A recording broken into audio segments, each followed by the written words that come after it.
This podcast was brought to you by Dragon Shield. Check out the affiliate link down below to help support the show.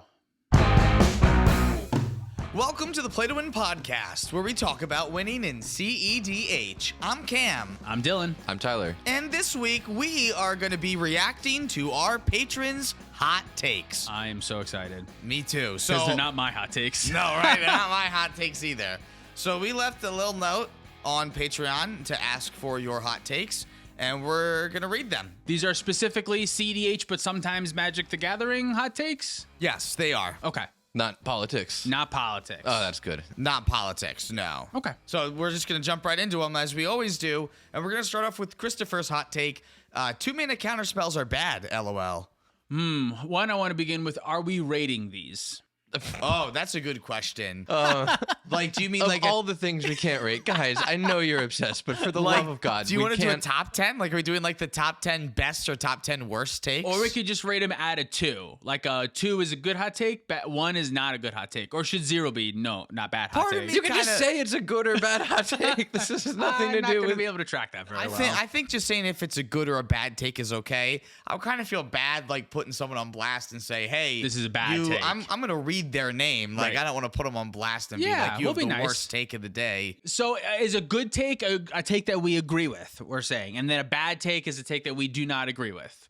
Yes? Well, that's agree or Standard definition. Yeah, I think that's a standard definition. So what was I this think hot we could take again? also say hot if something is spicy. That's what I'm looking and for. if it's something that we all agree with, we can say that it's a cold take. Or a cool take so it'd be more positive. It depends on the take, because I'm sure some of them Some of them might will be be cold some of them will be takes, factually cold. but some of them might be cool takes. Yeah. Wow, I'm If it's an interesting take, that's a cool take. Yeah. yeah, exactly. I'm Like so unsurprised that you've managed to overcomplicate this already.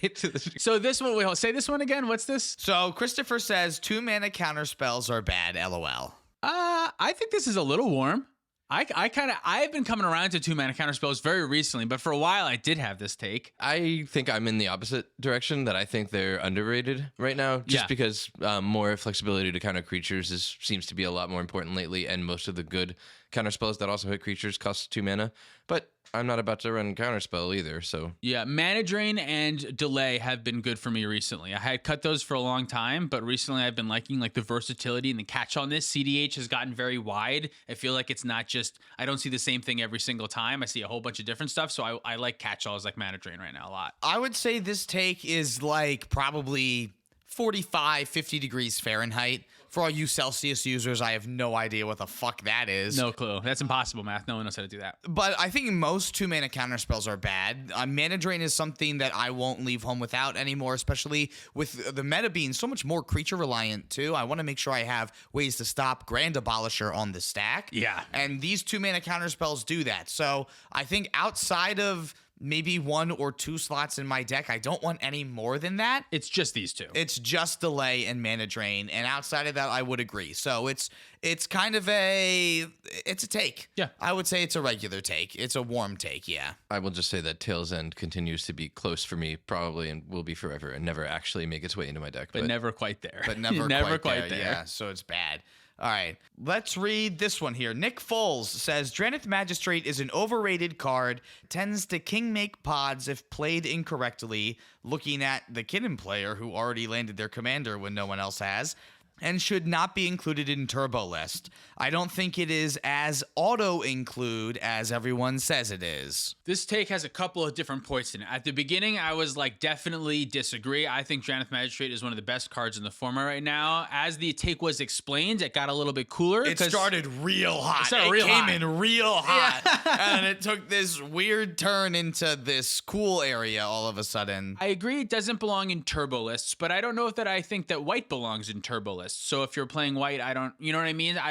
If you're playing into white, you're not playing into the turbo unless you are. The solution to the situation with Kinnan is to just go ahead of the Kinnan player and just play Drannith Magistrate first. Or kill Kinnan, and then it's stuck under Drannith Magistrate is the other thing, too. Yeah, I think if the point being made is that It can be played very incorrectly in some pods, and Kinnan is the example. I think that's definitely true, and I think there are plenty of times that I will see players, especially like in Swiss rounds, make the decision to play it at a time that it is going to set someone else very far ahead. So like, I see where it's coming from. It definitely happens, but I don't think it makes it bad. Yeah, the card itself is good. It's so good that it's difficult to play perfectly, kind of is what we're saying. Right? Yeah, because it's not only holding off commanders, but it's also holding off a lot of people's outlets to play through win conditions with like Food Chain or even Underworld Breach too. Yeah.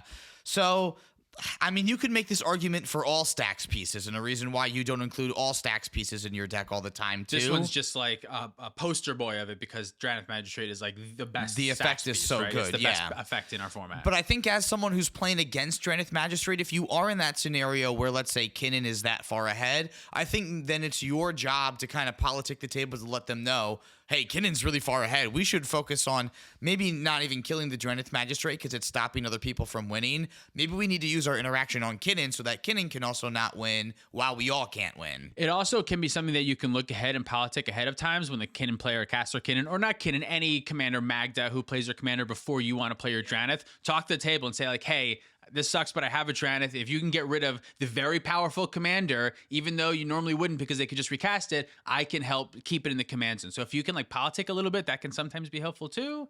However, you're no. going to say like, no, don't do that. No, I'm going to say in that very specific scenario, if someone says to me, I have a Drannith, and like if you can get rid of that Kinnan, I'll play it, and then we'll be able to lock them out. I'm going like, okay, well, I don't want you to play the Drannith, so I'm just going to pretend I don't have the interaction for the Kinnan or something. Like, I feel like that particular scenario doesn't necessarily play out. You how have to think talk it to the does. right person, but maybe you're right. Maybe it's just not going to play out. Like if you talk to the person who wasn't planning on playing their commander or didn't need to just yet, maybe they have it. But you're right. It probably is not going to. Yeah, you're probably right. It won't work out sometimes. I get it, but we can all agree that it's not an auto-include for every single white deck. Not an auto include, but it's close. All right, The Real Good Bean says black is too powerful. That's pretty hot. Hot take. That's a very hot. There's take. like 13 black cards in decks that have black in them. I think blue is stronger than black. So I would say, yeah, no, I don't think black is too strong. Do you remember when we rated the colors on the show? Yeah. Blue and black tied. They did tie. They did tie in terms of how powerful they are and what they do. Like, black's utility is super strong. I don't think it makes it a problem, though. No, I don't think so. I'll say this. I think black does do a lot of very important things, particularly important things to CEDH very well. It tutors, it removes permanents, mostly creatures, but permanents, and it has tremendous access to card draw with life as a resource.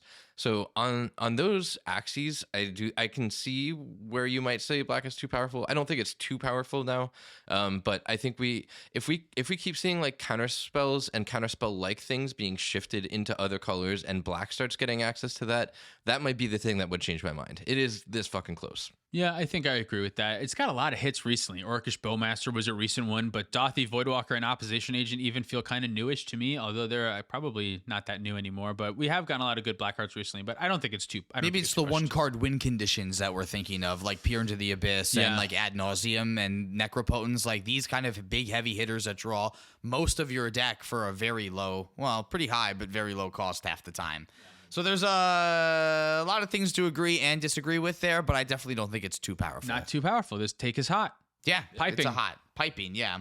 Drunken House Cat says if you're playing proxyless or making strict downgrades in the name of budget, it is no longer CEDH. Ooh, Budget is inherently incompatible with the term CEDH. Wait, if you're playing proxy lists? It says if you're playing proxy lists or making strict downgrades in the name of your budget. I think if you're playing proxy lists, they just mean that you're playing with real cards, but you're not making budget restrictions. Oh, It's okay. proxy lists or proxy less? Proxy-less. Proxy-less. L-E-S-S. So if you're playing like without a Gaia's Cradle because you choose you don't want to buy a Gaia's Cradle and you're not playing proxy. If you're playing proxy lists and you are making downgrades. If you're choosing to play like technically a worse version of your deck due to budgetary reasons is basically what this is. For example, there's a lot of local game stores that don't allow proxies. Yeah. So where this comes up, you'll see like chatter online about people saying, hey, my local game store doesn't allow proxies. I can't afford a Gaia's Cradle. How good is my Kinnan list, for example? Yeah. And then all the comments say, buy a Gaia's Cradle. Not helpful. That's not helpful information. Yeah. Was the question, does it make, are these decks CDH? What was the final part of the question? So it's a take. It's not a question. Oh, right. It's like making strict downgrades in the name of budget makes your deck no longer CEDH, and that budget is inherently incompatible with the term CEDH. I think this is hot. I think this is hot too. I think CDH is more about like a mentality and a commitment to the game plan and that sort of thing. So I think you can be some cards off and still say this is a CDH deck with some downgrades. I think gatekeeping CDH to like every card must be the optimal choice, and using budget as the way to say like this is the one cutoff where like any decisions based on this make it no longer CDH. I think that's a step too far for me personally. I think I agree. CDH, like you said, is more of a mindset than anything else, and I think there's a lot of personality that still gets put into how people play. Not everyone's going to play the best with the same 99. Everyone has different thoughts and opinions that go into the decisions that they make in their deck, and I would rather play CEDH in a budget environment than not play CEDH in a budget environment if I had no other options. Definitely. And I don't want to gatekeep other people from enjoying the same things that I enjoy just because I'm enjoying it differently because I do play proxies. Yeah, I completely agree with both of you. There's not much else to say besides I think you should just bring it up like as a rule 0. If you're trying to play CDH with someone, you say like just a heads up. If you're not in a tournament, say this is just like a budget CDH list just so everyone knows and just so everyone's on the same table. But it doesn't make it not CDH. It's just a budget CDH list. I actually see this take a decent amount online. I actually don't know how hot of a take this is just because a lot of people have it, but it's not a take that we agree with. So Right, it's not a take group. Yeah. let's talk about something else. Great. I have a great hot take here from Tyler, not you.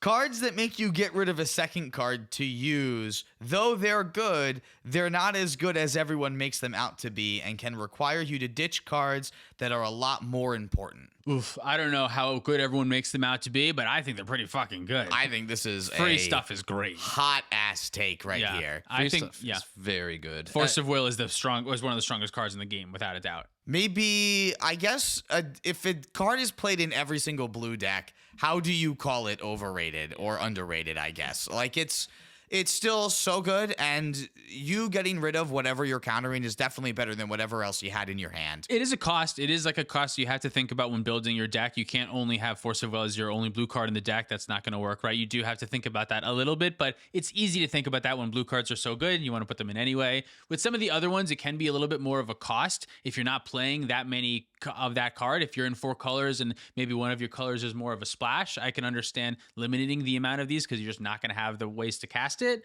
But that doesn't mean it's not strong. It means it's just maybe not for that deck. That means that, like, typically outside of Nimrus, I will normally play up to 2 of these effects, being Force of Will and Force of Negation. Those are almost staples for me, yeah. Me too. But not Misdirection and Commandeer for a lot of people. No, like in Nimrus, if your deck can make up that card disadvantage, I think that makes it a lot more disappealing. Definitely. Whoa, no, makes it a lot more appealing. I understood what you meant, even though it wasn't exactly what you said. I said the completely wrong thing, though. Yeah, and your tone was convincing. So, yeah, that makes sense. Yeah. Right? So, if you're not able to make up that card disadvantage, then you do want to watch out for it. But I think as long as you're not overloading your deck on too many of these, like playing every single elemental in your Najeela deck, like I think it's not going to be that big of a downside. I also think if you believe this, then you have to also believe that things that give up card advantage in order to accelerate or make explosive plays like Dark Ritual or Lotus Petal are also wrong or overvalued or something. And I don't believe that either. Yeah, it's a kind of a tempo thing. If you can exchange one for the other, mana or time for one of the others, it can normally be pretty good. That's kind of a very gray sentence that doesn't mean a lot, but my way of saying that I think these effects are good. But I do understand if you, by saying you think they're overrated, if you are seeing people who are playing like 5 or 6 of these cards in a commander deck, there does get to a point where you're like, that's too many pitch cards. You're not going to be You're not going to be able to do them half. You know what I mean? Too much. So yeah. It depends on what you're seeing and what you're looking at. If you're seeing players who are playing that many, no good. But I normally see them kind of where you're seeing, like you have 2, maybe 3. Some decks like Yuriko who want the big mana cost will play more or something like that, but you're drawing the cards back. Or it all depends on your commander. It depends, yeah. But for the most part, out of the gate, I think like 2 is the regular amount. So yeah, it could be overrated. Let's talk about Rets. take here then. You shouldn't feel bad for winning an EDH game. I'm sorry your deck didn't get to do its thing. Build a better deck. This is a very cool take because I agree with it. We're talking non-CEDH here. We're talking about just regular EDH. Yeah, an EDH game. Yeah. Oh, EDH. An EDH game. Yeah, you shouldn't apologize for winning ever. I don't think so. I don't know if I go ahead. agree. I think this is one of those comments that like presupposes that there's no rule zero conversation at all, and you're just sitting down to a table blindly with people who are maybe at radically different power levels. And if you just completely stomp 3 people who are getting into Magic trying to play at pre-con level, and they're like, hey, you know, we didn't know you were like really into it or something, like we were just playing like pre-cons, and you're like, I don't feel bad, I won, then you're kind of an asshole. So don't do that. Okay, you're right. I agree with that. Yeah, Yes, me I agree too. with that. And I'm thinking if you're playing with your friend group, people that you play with every week, they know the decks, then yeah, don't be sorry. You know, unless you go out of your way to play Splinter Twin when they're not playing combos, then yeah, if you do something shady. But if you all agree on the power level, then you shouldn't apologize. But like Tyler said, if you overstep the power level line, you have to apologize for that. Yeah, one. in that case, I would say, yeah, definitely apologize for something like that. I think real quick kind of related take that I have is that if there's anything from CEDH that regular EDH should take over, it's mulliganing more, because regular EDH 90% of the time people play with the same CEDH rules, which is you get the free mulligan and it's the London mulligan situation, so you still get to see a lot of cards. So like if you're going to keep a hand like that's the first hand that you looked at that has no 2-mana rock and has 2 lands and is only 2 of your 3 colors, like there's stuff that you can do to mitigate that, but otherwise I agree with everything else we said, and we're gonna move on. Excellent. Mark says Dockside has gotten worse as the meta has slowed down and isn't as powerful. Still powerful, but just not as much. This is piping hot to me. This is excruciatingly hot. I disagree. I think he's completely correct, and I don't think that's even remotely Are surprising. you to hear. serious? Because Really? we're in the center of the sun right now. Really? Yeah. I feel like I've been seeing less Dockside, and when Dockside is hit, it has been not as good as I'm used to it being. It's not always game winning in the same way. My perception of how good Dockside is might be a little skewed because as I've gone up on clones, I'm just in Kinnan, I'm just more and more excited to see a Dockside come down because I'm like, well, if they don't win, I'm gonna win. Maybe we're seeing more value Docksides now, where Dockside in the past had been saved for your winning turn. Maybe I wonder if that's going on. Are you seeing it more in the process of now's decks winning or anything like that, or still less? Yeah, I mean, look, this could just be chance and variance. I just see like I've seen less Docksides resolved, and maybe because of in part the One Ring, maybe because things that preyed on Dockside centric strategies were becoming more and more prevalent. I just feel like the meta has shifted a little bit, and just like race to a Dockside is not as viable a plan as it used to be to actually win the game. Dockside's just a really fast card in general, and like there's just a lot less decks that are going turn 2 Dockside to present in really quick ad nauseum. I think it's still as good as it was. There's just less decks that are maybe abusing it as much as they were previously. It's still winning a lot of games. Maybe. I still think Dockside is one of the strongest, if not the strongest card in the format. In my experience, when I see that card, the game ends pretty soon after. The card's better in the late game too, Yeah, especially with I more think One so. Rings going around. There's just more artifacts in play. And maybe so- I've been playing more Tivit, and Dockside against Tivit is really good. So maybe I'm seeing Docksides for 7 when I play my Tivit, and you're in Kinnan and you're not seeing it as much, maybe. But I view Docksides very strong right now. I think it's strong too. That's not what the comment said. The comment only said it's getting worse. You think it's getting worse? And I can agree that I think it is slightly worse than it was 4 months ago. I feel like that's been my experience. I guess that makes sense. I mean, the faster the format is, the more that you want things that are going to let you be fast, and that's the thing that lets you be the fastest. So I would say it's used less in win cons now. Thrasios decks are not that strong. It's used, you know what I mean? It's not as much. We're not looping Dockside quite as much as using it as just like a ritual. This is what I'm saying. Okay. And you guys started saying this was a piping hot take, and now I feel like you're agreeing. Oh, I'm saying that just because it shifted its roles doesn't mean I'm seeing less of it or being less strong. It's not winning the game with the loop. It's winning the game because it can cast the ad nauseum quicker. It's just doing a little different thing. it's just doing a different role. All right, Franco here says, even though it's the best win con in CEDH, Thassa's Oracle Demonic Consultation is so boring. It's the equivalent of congratulations poster spelled wrong. This was a wrong one. This not is, good for yeah, me. this is, I don't even think this is like a cold or hot situation. I think this is just a wrong take. There's someone else that has this take that's very similar that says that it requires no skill.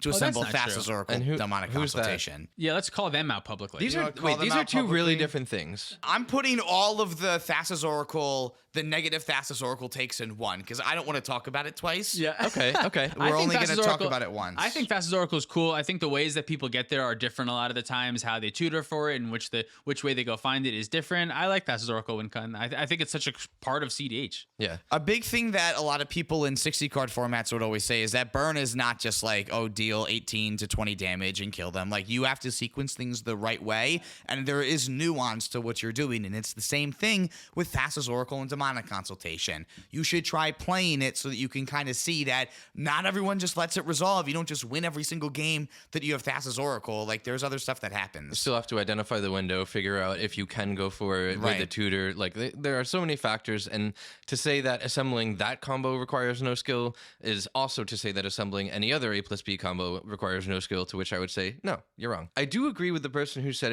it's boring, but that's like in a personal sense. Like I like that I have a deck that doesn't win with Thassa's Oracle because I like sometimes it just feels like, oh, okay, we got there, cool. And I think if you're feeling that, then you are a person who likes to have like a complicated, weird combo line that is your out, but still like you're still having that moment of like, okay, the game's over, we did it. Like, so I don't think it's that different. And even though I sympathize with seeing it as boring, I don't think that's a reason not to play it. Totally agree.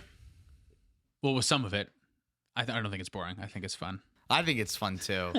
I think people will always hate the best thing, which is very funny because we're playing CEDH. Right. The whole thing is to play the best thing. I understand it more in like 60 card formats, especially when something's like a real overbearing problem. But it's extra funny to me that in CEDH we hate it. I don't get it. Oh, sorry. No, please finish your Well, thought. honestly, I guess it is surprising because maybe we're just so used to it, but I suppose there is a really thrilling moment that happens every time where you're like, all right, I'm going to exile my whole library. Let's see if anyone has something that they saved for this moment. Dude, my heart it is pounds sort of the a ultimate ton. cliffhanger. Yeah. I get really going. You can get blown out. There's been more cards like Endurance that have been printed that help stop Thassa's Oracle. I'm sure they're aware of Thassa's Oracle. They probably print a couple more. Dylan, you just the other night resolved a Tainted Pact with the Thassa's Oracle on the battlefield, and not only did an Endurance get cast, but then that Endurance got Mindbreak trapped, and you had to draw to your Esper Sentinel. Yeah. Do you remember good. that? Oh, I remember Yeah, that one. there are moments. That one was off camera and late at night, and a real stinker. All right, so Kylock says CEDH players genuinely need to stop auto passing when they don't have interaction. Bluff like you have spells, for fuck's sake. Oh, yeah, I could agree with a little bit of this. You don't want to waste too much time, but a good bluff is never bad. I'm also trying to make sure that I'm asking people in priority order if they have interaction, even when I don't, so that when I ask people if they have interaction, they don't just know that I have interaction. Yeah. I think this take is like oversimplifying something that's actually a very complicated political decision.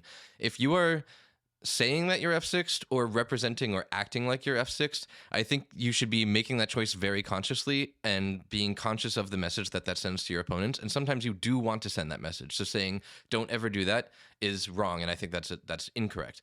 But you shouldn't be doing that just by default. And if the truth is that you're F6, that doesn't mean you should behave as though you're F6, which it's a very different thing. So I definitely see where they're coming from. I agree. You should play every single game of CEDH in sunglasses and a cowboy hat. Ooh, yeah, real low like this the whole Yes, time. real low, and Yeah. you shouldn't move your mouth whatsoever. Nope. And just flick your cards really slowly. I do want to get better at pointing at priority anytime a spell is put on the stack. Not little spells like a Soul Ring or something, but anytime a reasonable heuristic study is put on the stack, just pointing to all four players in turn order, Making pass, sure pass. we're all good with this. Just so we're all yeah. paying attention, we're all going in the correct order. Yeah, because when you don't do that, then when you suddenly are the one that insists on priority, hey, no, I want to do this in priority order, the whole table immediately is like, oh, they have interaction. Yeah, they know. Which is Exactly. annoying. Yeah. Yeah. Robert says Talion is getting slept on for a turbo Thoracle deck. Red is nice, but the card draw in the command zone plus the incidental life loss to shave a few cards off your opponent's ad naus is awesome.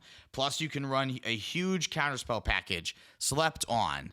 So I think this take is kind of actually at odds with itself. Because I don't think that I want to or care about our opponent's ad nauses if I'm trying to turbo a Thoracle. Yeah. I don't necessarily like the turbo Thoracle part. I think that part is hot. But I think Talion getting slept on for like a control deck that like tries to jam Thoracle consult, I think that is slept on, yes. I think I agree. question. What does this deck do that Tim Necrom doesn't do? Nothing, but like, let's talk about all the other decks that goes for. Exactly. Like- all those decks don't see play. Yeah, well, Tivit does, and like, I guess. like but there's so many other Tivit things. offers a 1-card combo in the command zone. It offers something that Blue Farm doesn't. I guess that's true. Okay, well, there's still like a ton of other decks like Tim the Malcolm. Like, I don't know. Let's not Sure, yeah. cherry pick. Let's Okay, just move. sure, Let's yeah. just go continue on with what you were saying. I think Talion's really good, but I don't know that it's slept on particularly. I think it's probably the best blue-black console commander we've ever gotten. But I still think red and white are really good, so I don't think it's slept on per se. But it's good card. I would say if you think you should be seeing a turbo build and you're not, at least knowing a few of the people that I know were really workshopping Talion hard and deck building it with other talented deck builders early on. Even though I didn't mess with it much myself, I have a lot of faith that if they arrived at a turbo version trying to get out Thoracle as quickly as possible is not the best version, I think they're just right, probably. So Yeah. I'm gonna disagree with this one. Our good friend Ken left us a hot take here. Hello, Ken. The only facts that we can rigorously deduce from CEDH events tracked thus far. Number 1, some players are great, like Comedian. Number 2, playing more than 3 colors or 3 colors is optimal. Those are the only 2 facts we can rigorously. How do you say that word? I can't say it. Rigorously? Let's move past that too. Let's move and past just- the word and the Yeah, and pronunciation. just talk thing. about it, yeah. I think there's 2 parts. The first part I agree with. Some players are just really fucking good, and that's obvious that there is a skill level. I know I hear a little bit of chatter about CDH is too random and it's hard to win with skill. It is determined. There are some players who are just really good at this game for It sure. matters, yeah. The 3 colors thing, I don't know that that feels hotter to me because I feel like every once in a while a Kinnan or some blue-red deck just won the Mox Masters. I feel like 1 and 2 color decks do win sometimes. Well, just not as much. All the commanders at surprise events like Magda and like Yeah. Teferi, they're all like monocolored. it seems to me that coming to the conclusion that 3 or more colors is better, presumably you're starting from the point of saying like, okay, looking at their amount of representation, what's the relative win rate of decks with more colors and decks with fewer colors, and then drawing the conclusion that decks with more colors must be better. But the relative strength of a deck for that color pair is not necessarily going to be the same. What I mean by that is if people are bringing like really bad kind of pet 2-color decks a lot, then that skews the data. So that doesn't mean that all 2-color decks are necessarily worse, just the worst 2-color decks are much worse. All right, I well, feel like I'm explaining this poorly. No, but- there's more decks that are close that are 2 colors than there are close that are 4 or 5 colors. I understand what you mean. If you're playing a 4-color deck, there's a less of a chance that you're playing a weird one and more of a chance you're playing a good one. I think that's what I'm trying to get at, is I think that I some of understand. the off-color decks show up in 2-color In and less like the color pet decks. commanders Yeah. and that sort of thing. I guess. Well, let's take a look. So I'm on EDH top 16 right now, and I'm taking a look at the top 12 decks in terms of the numbers of times that they've showed up in top 16s. Rattle them off to me. And we're looking at only 2 decks that are 2 or less colors that have seen 13 or more top 16s according to this website. Kinnan is number 4 on the list at 39 top 16s, and Yuriko is number 12 on the list at 13 top 16s, with the lowest win percent out of all 12 decks that are on here. And every other deck, all 10 other decks, are 3 or more colors. Interesting. So I can understand, and this is Yeah. for all of the events on here. This is the average conglomeration of all of the events on this website. So I can see how when you're taking a snapshot of the best decks, like if we're looking at this 12 is like the best performing metagame, then yeah, it seems optimal to have 3 or more colors. I can totally get that. I think Ken's take is cool. I think it's a cool take. Based in truth and reality, not particularly hot. Yeah, I think it's a very good take. A good take. It's a good take. It is a It's good a cool, take. good Yeah. take. Kiego says, playing pet cards and deviating from standardized list is a good thing. They might even give you an edge on your opponents who don't expect what's coming. I think I kind of agree with this. As long as you don't go crazy with it, some surprises are how you win games in CDH because people aren't planning for it. I think you can afford 1 or 2. Yeah, I think people treat the format as so locked in, especially to card choices with respect to like staples and that sort of thing, that they're reluctant to experiment. And even just talking to other deck builders, something I think a lot of people will say is like, you got to still read all the casual commander cards. You know shouldn't be glossing over stuff and just skipping it because it feels on its face like it's not playable. I mean, Perplexing Chimera is pretty good. Yeah, that's a Perplexing great Chimera is a example great right example. there, yeah. That's a casual card if I've ever seen one. Until you see it in a CDH pod, and you go, "Oh fuck, I don't know what the hell to do anymore." Yeah, and you know how well it works with all these other pieces that you Right. already want to play. Yeah, Cool take.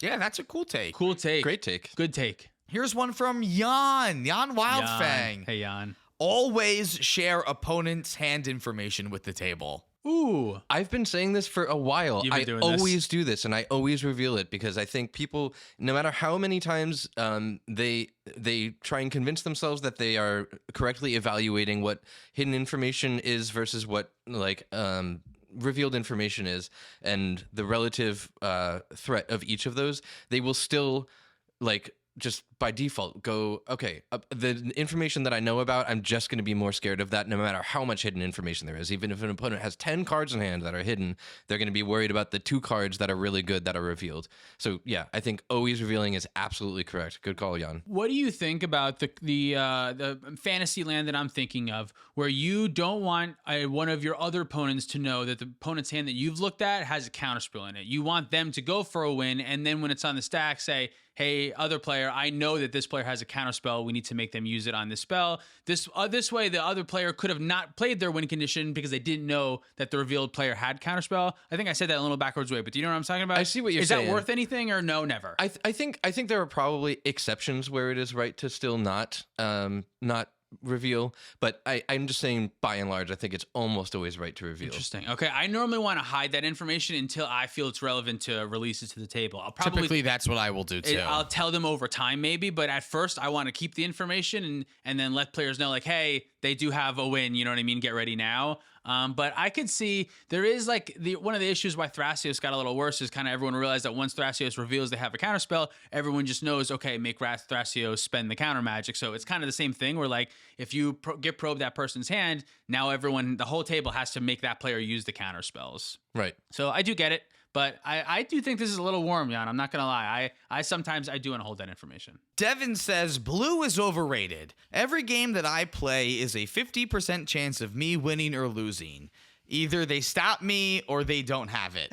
Corvold is love. Corvold is life. I love these stats. Either I win or I lose. 50-50. That's a coin flip. I don't think blue is overrated. I think blue is good. It was a hot take that blue's overrated. Yeah, blue's not overrated. Blue is rated. this is a Every hot game I take. play is a 50-50 Either chance win or that you I win. lose. You either win or you lose. But I mean, it's a 4-player game. You have 2 options, though. I know it's a 4-player game, but like it still ends up that One or the other. ratio always works out that I'm either winning or losing games.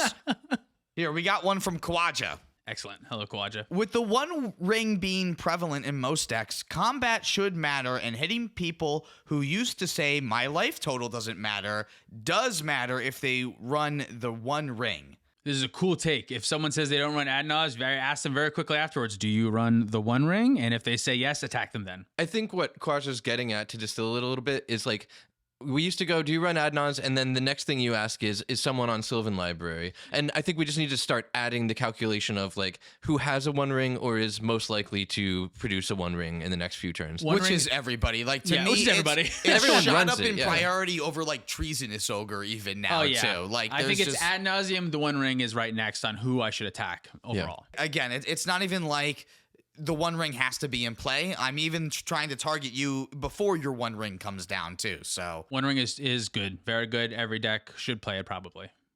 That's my hot take. James says Stacks is better than Counter Magic. Wrong.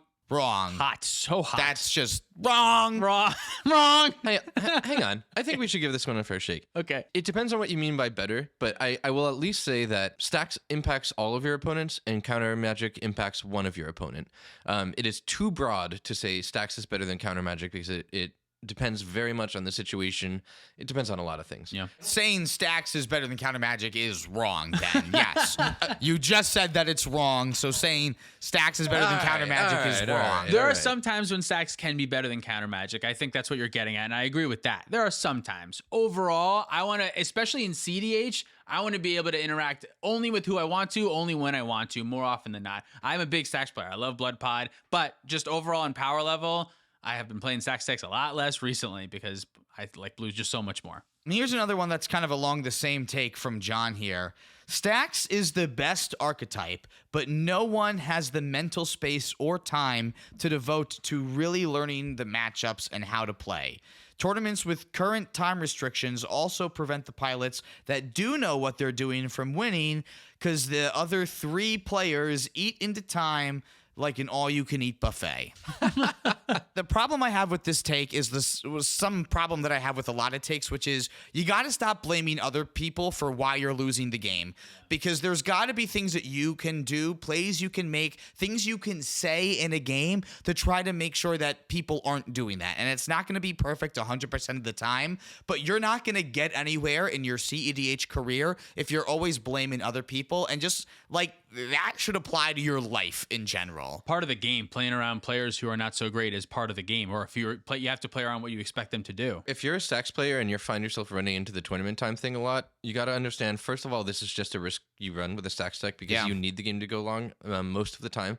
Second of all, the onus is on you even more than other players to, if your opponents are taking more time than is reasonable, more than their share of turn equity for the actions they're taking, you need to be aggressive about calling a judge, or at least informing your opponents like, listen, I'm going to force you not to slow play because that is a way that you win the game against me and it is not within the rules. So I'm going to enforce this very aggressively. Yeah, that's part of the game. I don't know if that's a good or a bad thing, that just Stacks takes longer, and that's part of it. You have to speak up for yourself a little bit more. Maybe here's part of my take that I'm going to jut into this. Stacks players should learn how to win the game quickly with their deck too. Maybe part of play the a game. Stacks deck that has like an infinite combo in it, like have Heliod as your commander so that you have an outlet so that you don't just take the game to time all the time too. I will also say to the comment that no one has the mental space to devote to playing Stacks decks and learning like every single matchup.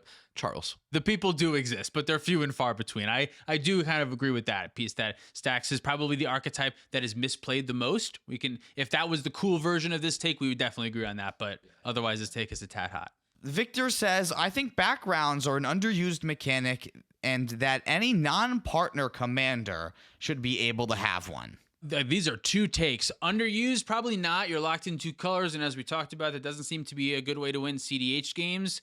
What was that last part? All right, so this is all one take because this is saying that any non-partner commander should be able to have one, which means that this should open up WotC's design space to allow for like more things to be able to happen, maybe more backgrounds we could have. And they also say that allowing us to splash an extra color. This would radically change. It would radically change the game, yeah. But like, how cool would it be if you could like have a background for Thrasios or Tymna? No, I thought it said not partners.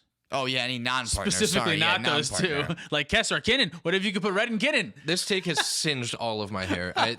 Okay, there is no world in which, frankly, we can trust WotC to do enough testing to make sure that this does not break many, many things. There are way too many permutations of commanders and backgrounds or, whatever. And I just don't see... The only way they could do this is if the background was so ridiculously underpowered that it was...